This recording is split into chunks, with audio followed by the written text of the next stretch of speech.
Hi, this is Nick from Elite Outdoor Fitness, and this video blog is about layering up and getting the right clothing. Some of you might be absolute wusses and you need to kind of layer up in spring and summer and all that lot as well, and that's fine. You know, we've all got different body compositions and some of us stay warmer than others. But certainly you just need to kind of get layering up and making sure you're getting it right. If you start training, you'll find that you understand what you need and what works for you. If you're doing the stuff up to maybe you're new to training and maybe you're only going for like 3, 4, 5 mile runs, or maybe you're kind of running up to maybe 30, 40, 50 minutes, you'll probably be cold for most of it, because by the time you warm up, the run or the training session is actually over. So just be aware of that. So you might just need to go out a bit warmer and make sure that you sustain that kind of warmth. Looking at your extremities, a nice hat, gloves, etc, etc. I make sure if I'm doing the longer stuff, I've got 2 sets of gloves. One warm, in case I slow down or it's really long, or I'm with somebody else that might be a bit slower, and the same with the hat as well. Kind of have an icebreaker kit, because they're really, really good for thermal properties.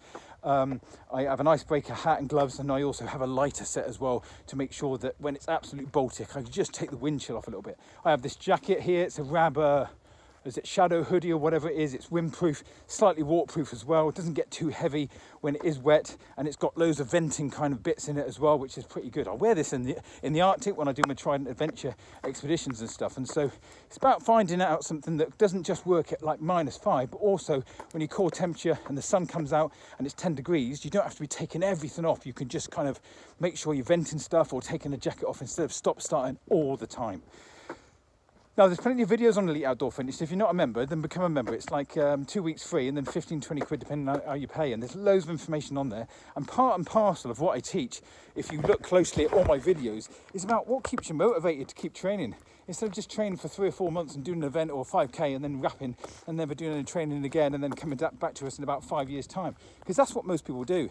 And part of that is about motivating yourself and making sure that you're doing something that you actually enjoy. Even when we do the real hard sessions, if you get to a level of fitness where you are kind of capacity building and working really hard, you're still enjoying them because you're at a different level of fitness, and although you're working really hard, your body can cope with it.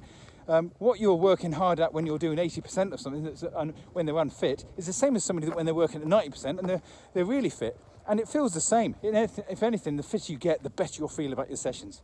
And so part of that is about making sure that you enjoy the journey. It's about making sure that when you go out and do those sessions, you actually want to go and do those sessions and they're enjoyable. And part of that is making sure you're not freezing cold when you go out. So layer up, get a nice kind of lightweight running jacket.